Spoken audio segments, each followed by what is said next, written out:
Tere hommikust! Hommikust! Täna oleme Järve terviserajal ja jooksupartneriks on Joel Juht, tuntud ka kui JJ ja JJ Street tantsukooli juhina. Ja nüüd hiljuti, ma arvan, et kogu Eesti teab, et see mees käis ja jooksis läbi ühe kõrbemaratoni. Et ma ise nii suurt numbrit jooksu pealt ei tunne, et ütle uuesti meile ka, et kui pikk see distants oli. Tere kõigepealt. 247 siis oli selle kogu distantsi pikkus ja siis seda joosti 6 päevaga. Ja igal päeval siis oli erinev distants ja kõige pikem distants, mis korraga joosti oli 86,5 kilomeetrit. Nii et süük värk. Aga millest see mõte sul üldse tuli, et sa sellist asja tahaks ette võtta? See on nagu hea küsimus, aga ütleme, kui ma selle jooksuga ära tegin, ega ma siiamaani ei ole väga seda vastust saanud, aga kuna noortega nagu tegeled ja näed, et tänapäeva noored nagu ütleme, on vähe laisemad kui vanasti, et kõik on jäänud sinna arvutite taha kinni ja mitte ainult lapsed, vaid ka vanemad. Et see on nagu siuke, ütleme nii, et hea märk see ei ole. Et tegelikult on nagu see, et väga vähesed mõtlevad nagu tervise peale. Ja võib-olla ei ole nii palju infot, et mis see keha vanas eas tegema hakkab. Et ma arvan, et keegi ju, ma arvan, et treenerid on ju eeskujud ja eeskujuna nagu need asjad kõik nagu toimivad ka, et saab päästa nii paljugi ära neid loodrid nii-öelda, et kui vähemalt 1 või 2 inimest hakkavad selle sporti tegema, see on ju kõigile väga tore. Et see on kindlasti üks eesmärkist, aga kindlasti ka see, et endal võib-olla, et vahest on nagu mingid etapid, kus sul jääb lihtsalt elu jääb nagu seisma. Ja näed, tänu sellele jooksuvärgile kohtusin ka Aloga, et iga uue tegemisega tulevad uued inimesed ümber ja ma arvan, et see on nagu väga lahe, et just, et sa ei ole nagu oma valdkonnas ainult. Et Alo nagu ütles, et kui ma olen sellist juht, aga tegelikult juht on hoopis Peeter Taim meil tantsukoolis, et mina olen lihtsalt selle asja käivitanud, et täna olen kahjuks õnneks teise töö peal, et kõrvalt aitan nii palju kui saan. Aga kuidas sa ennast ise vormis hoiad, et lihtsalt lavale tantsima minna ju ei saa, et? Ja enam nagu lavale ei roni ka, et on seal nagu kirjutatud ja Eestis ei ole inimestel nii palju raha väli. Et ei selles mõttes, et ma proovin teha kõik, et jooksu, suusatan, boksi, jalgratast natukene. Jalgratas on mu üks challenge'itest ka, et ma läksin eelmine aasta, tegin maratoni, siis pärast maratoni oli 2 nädalat mul jalgrattamaraton oli tagumik nii valus, et sinna see ratas jäi. Aga ei, ma üritan nagu ujuda ka natukene ja niimoodi siit ja sealt. Et vaatan igapäevast siukest toitumist ja et enam-vähem nagu vormis saaks hoida. Et kõik olid, nii kui maraton läbi sai, siis kõik ütlesid, nüüd kui tagasi tuleb, siis ta kindlasti läheb paksuks, võtab juurde ja midagi. Aga ei ole läinud ega pole väga midagi juurde ka võtnud. Et ma olen võtnud ainult selle osa juurde, mis ma kõrbes lisana kaotasin 3 kilo, et ma võtsin juurde tagasi mingi 1,5 kilo. Kokku selle treeningu ettevalmistusega võtsin alla 13 kilo. Aga kui pikalt sa ette valmistasid? Ma valmistasin ette 5 kuud ja siis sellega läbiti peaaegu siis 1400 kilomeetrit jooksu treeningust. Pluss siis olid seal veel juures siis üldfüüsiline ja ujumist ka. Ja seda treeneri käe all või ise?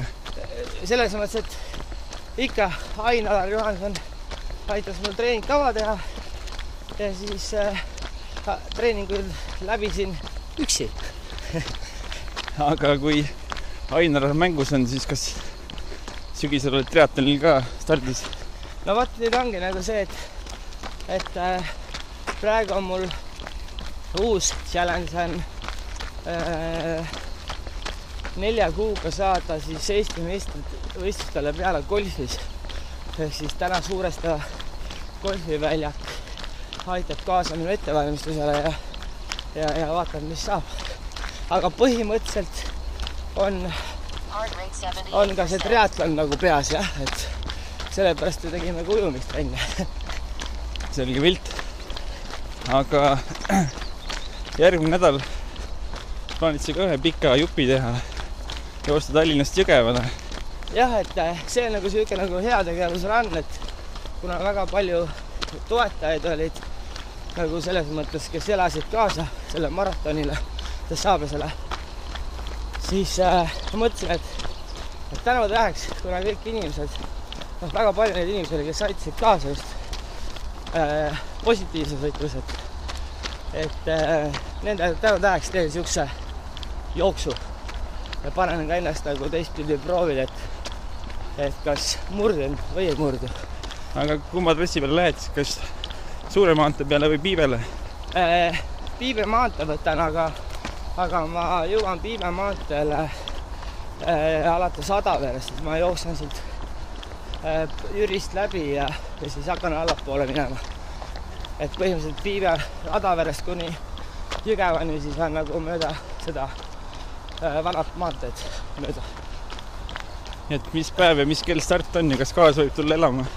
Jaa, et 18, kas ma nüüd mõtlen, kas 18 oli, ma kohe vaatan kalendrist järgi, kas oli 18,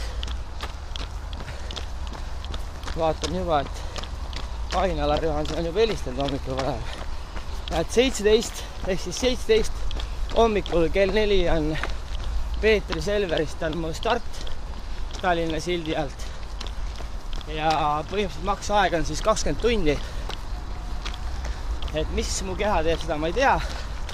Aga õnneks on mul eraldi on veel uus toidufirma, kes pakub tervislikku teenust, mida saab siis kaasa tellida ja nemad siis tulevad, aitavad mind nii-öelda siis jooksu ajal toita ja saadavad autoga. Ja siis kuskil kell 12, hiljemalt kell 12 öösel, 18. siis oli või? Õige, ütlesin õigesti või? Ei kuupäev ilma sassi. Vaatan kohe järgi. Jah, 18 öösel kell 12 peaksin jõudma siis Jõgeva sildi alt läbi. Et siuke värk, et ma viskasin veel nalja, et kui enestunne jube hea, ma ei ole veel teist löönud, siis jooksen võib-olla Tartuni välja. Aga prooviks kõigepealt selle 150-ga hakkama saada. See saab olema raske kindlasti. Võt. Aga sa tegid vahepeal palju ka lindi peal jooksu, aga kas põhimõtteliselt ikkagi pigem treenid õues? Selles mõttes jah, et temperatuuri pärast ma jooksin nagu sees, et kuna meil ikkagi see ilmastik oli nagu külm ja kuna ma treenisin 3 erinevas riigis on ja esimene riik oli Tenerife, 2 nädalat siis tulin tagasi, siis olin Tais, nädalat olin Eestis ja siis olin Boliivias, et kuna need vahed ja alati nagu kuskilt välismaalt tulekuga on alati see asi, et sa ju jääd ju haigeks kohe, et kuna see temperatuuri muutus on nii suur, siis ma pärast, kui tulin Eestisse, siis igat sellist treeningut jooksin ma sees, et mitte haigeks jääda, et tuli hoida. Ja sees jooks nagu temperatuuri mõttes oli nagu ka kasulik. Et kuna seal sul ei ole nagu seda, kuidas öelda, looduslikku õhku, et see ikkagi see sees treening on nagu siuke natukene ikkagi siukses vaakumkotis olemine, vaata, et okei, et sul see ventilatsioon seal uhub, aga ega ta niimoodi ei uhu, et sul seal mingi ilge, mingi õhuvahetus oleks.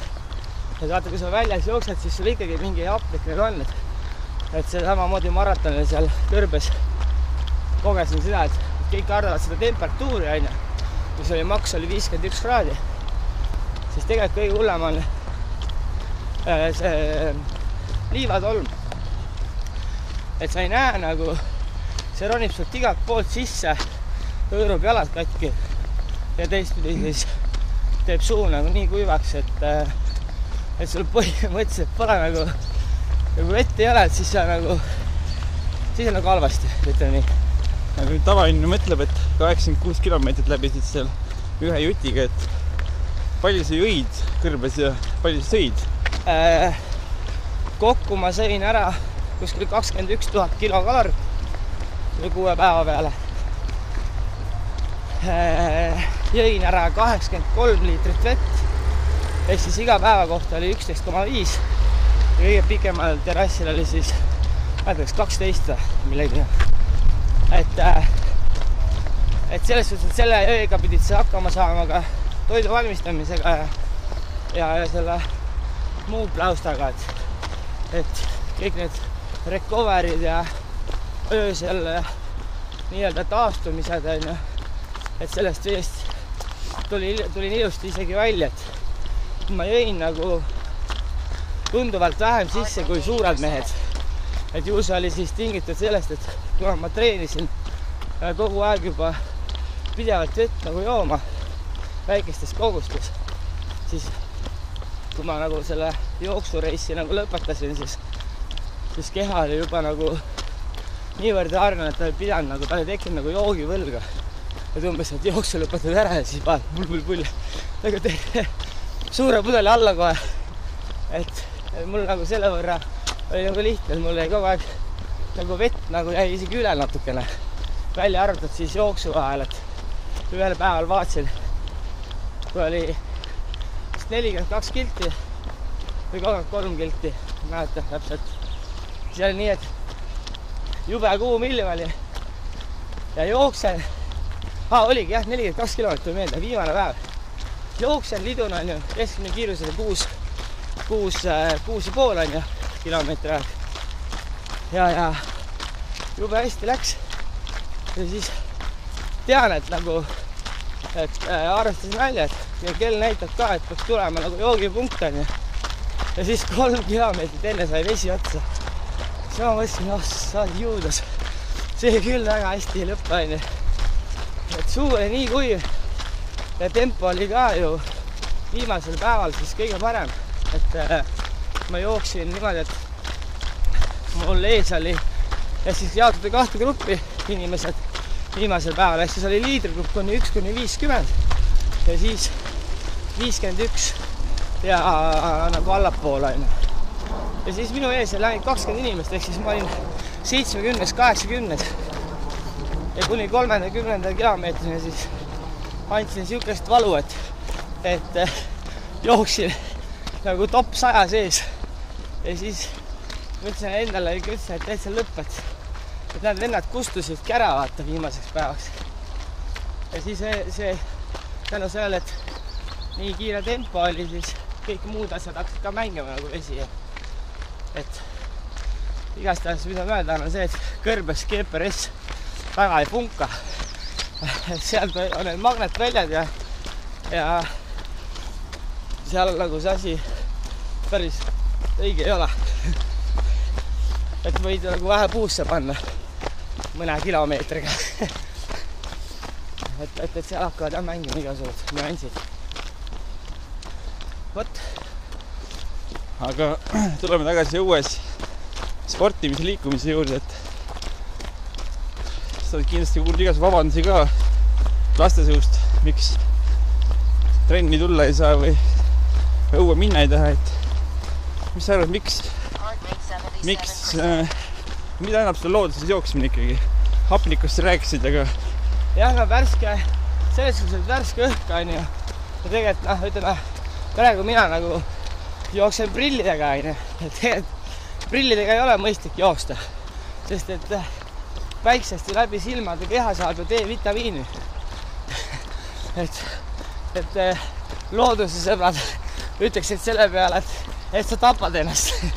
No vot, aga ja teine asi on see, et ju rohelises üldse joosta on ju, see on kasulik maksale.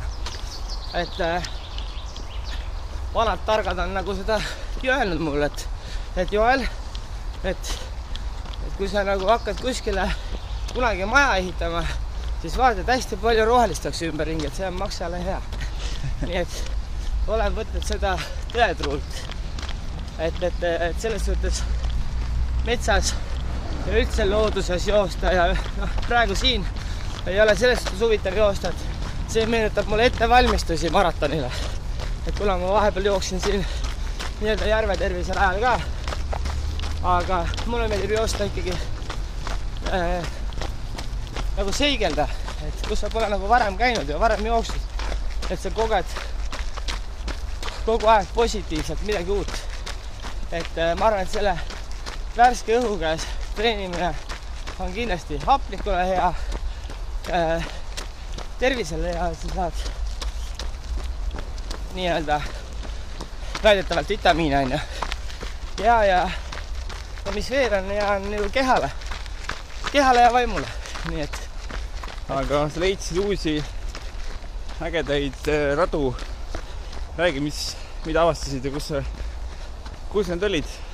No selles suhtes jah, et ütleme Eestis, kus ma ei olnud varem jooksnud, aga ma mõtlen, mis nimi nüüd oli.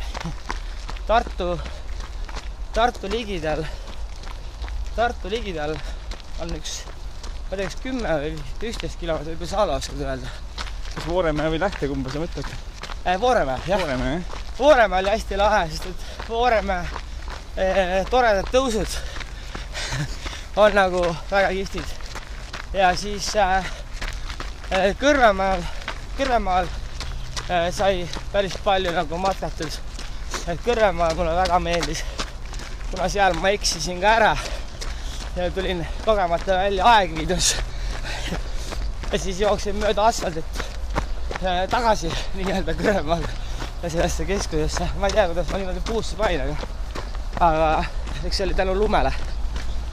Ja siis kindlasti Nõmme on tore, et kuna Nõmmel on need toredad järsud tõusud, mida saab teha. Ja teate, mida ei ole veel avastatud, on see, et ma avastasin ise, et Siimusti lauluväljaku ümbrus, kõik see Krossi rada ja karjääri osa, mis nii-öelda Siimustis on nagu super koht, nagu just siukseks ultraks, et kuna seal on kõik olemas, liiv on olemas, mäed on olemas, vana hüppetorn, hüppetorni siis tõus on siuke kihvt koht Siimusti siis lauluväljaku taga, et seal ka sai korraldatud enne siis viimase trenni tegime siukse jooksusündmused, 5 minti jooksu ja 5 minti matka, et see oli nagu väga lahe, et tegelikult ultrajooksjatele on vaja ikkagi, ütleme see pinnas siin tervise rajal on ikkagi lust ja lillepidu, et peaks midagi ekstreemsemat ka välja mõtlema, et kõik ei pea olema nii ilus ja tore, et tervislik ei ole ainult see lage maa, vaid tervislik on see, kus on need käbid ja kõik see muu mudru. Et treenida nii-öelda halumist jalaosa, et see on hea lisaks sellele. Aga jah, nii ta on. Spordi nagu tagasi vaata jooksma. Ja, nii, meie trenn on läbi. Mul veel päris ei ole, ma natuke pean veel jooksma. Palju meil tuli siis praegu? Meil tuli 7,74 kilomeetrit tunniga siis. Eks siis me tegime siukse madalal, ütleme viimane lõpp ei läinud päris madalale, aga ütleme, et ikkagi 140 oli lõpus nagu pulss, aga kuna siin ei ole lauge ja siin on mäed, siis need mäed hakkavad kõik nagu jõnksud ja jonksud hakkavad kõik ju pulssi mõjutama, nii et aga vähemalt hommikune trenn on Aloga tehtud ja aitäh Alo sulle, et kutsusid, nii et järgmise korrani. Aitäh sulle ja näeme lähel.